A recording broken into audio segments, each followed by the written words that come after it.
Pemirsa, di tengah derasnya arus informasi, media massa terus bertransformasi dari tinta koran yang tak lagi pekat hingga ledakan informasi digital yang terus memenuhi fitur pengingat. Dan inilah potret perjalanan media di Indonesia dari masa kejayaan cetak hingga dominasi dunia maya.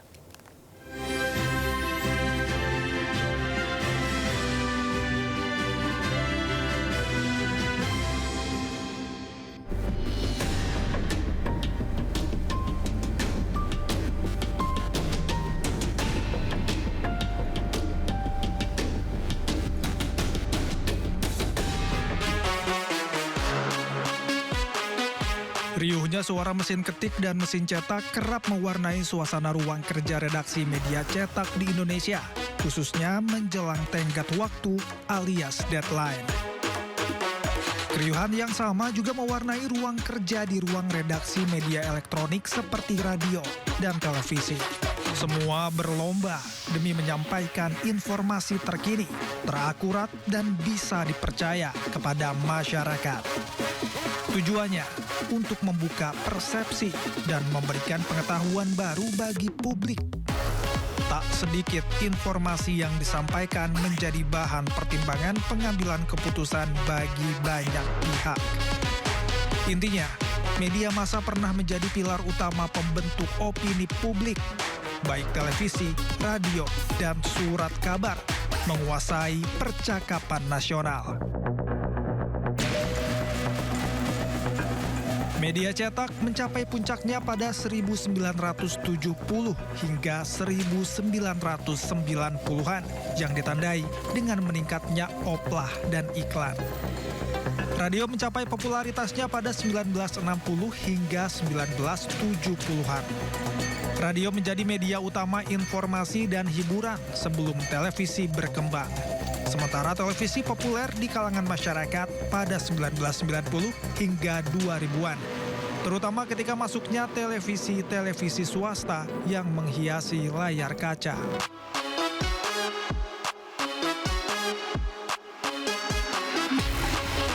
Perkembangan kejayaan media cetak terlihat dari meningkatnya oplah surat kabar yang terjual. Artinya, semakin banyak rupiah dari pemasukan iklan. Dihimpun dari berbagai sumber pada tahun 1970-an, oplah rata-rata surat kabar besar nasional mencapai hingga 50.000 eksemplar per hari. Pada 1980-an, melesat hingga sekitar 200.000 eksemplar per hari. Dan pada 1990-an, surat kabar memasuki era gemilang hingga 500.000 eksemplar per hari. Bagi radio, puncak kejayaan bahkan tiba lebih dini, yakni di era 1960-an hingga 1970-an.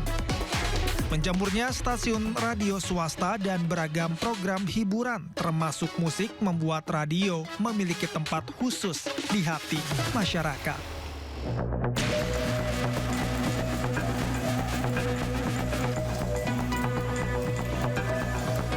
Data yang dihimpun menunjukkan jumlah pendengar radio di Indonesia terus meningkat dalam kurun waktu 1 dekade itu.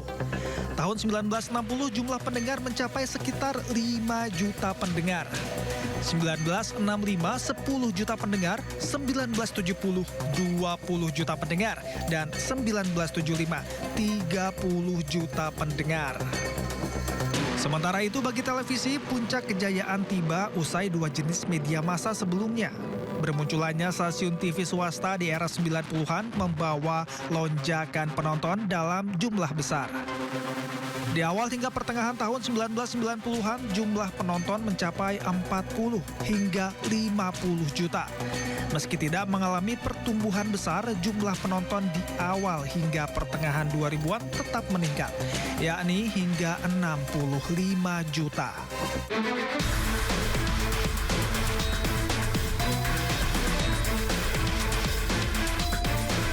Namun, 2 dekade terakhir mengubah segalanya.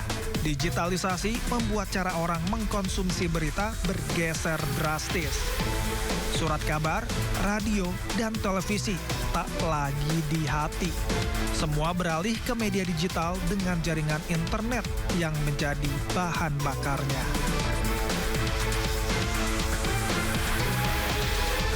Hadirnya internet memaksa industri media beradaptasi.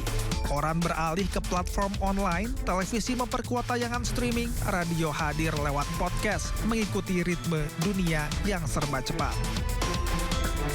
Meski di awal tahun 2000-an portal online masih belum diminati, namun di awal tahun 2010 jumlah pembaca mencapai 20 juta orang. Jumlah itu bertambah hingga tahun ini yang diperkirakan mencapai 80 juta. Internet membawa dunia dalam genggaman.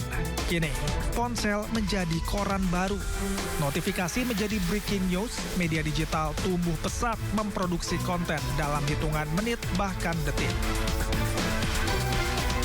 Namun, kecepatan ini juga memunculkan tantangan, bias algoritma, banjir informasi, tekanan engagement yang membuat media berlomba, membuat judul yang menarik klik hingga timbulnya hoax.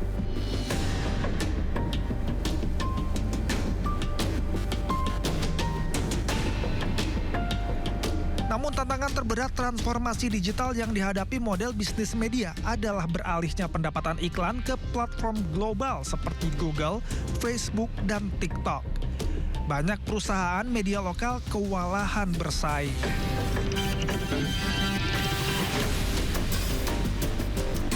Di sisi lain, ruang media kini dipenuhi kreator digital dan juga influencer. Mereka melahirkan ruang publik baru, lebih bebas, lebih dekat dengan audiens.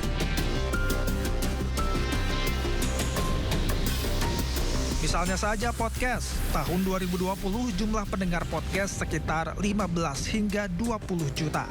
Namun pada 2024 melonjak menjadi 40 jutaan dan saat ini mencapai 45 jutaan.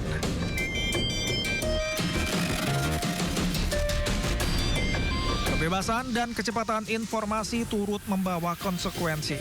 Algoritma media sosial menciptakan ruang gema yang memperkuat pandangan tertentu dan mengabaikan yang lain. Hoax yang mudah tersebar mempengaruhi kebijakan publik.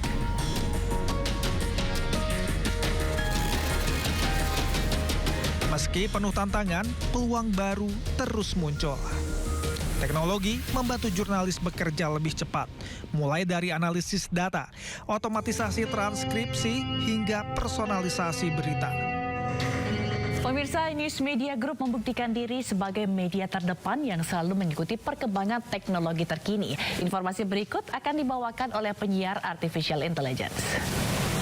Keindahan alam bahari dari Kepulauan Raja Ampat, Provinsi Papua Barat Daya memang sudah sangat terkenal. Media yang mampu berinovasi diyakini mampu tumbuh. Podcast dan video pendek menjadi senjata baru. Begitupun jurnalisme data.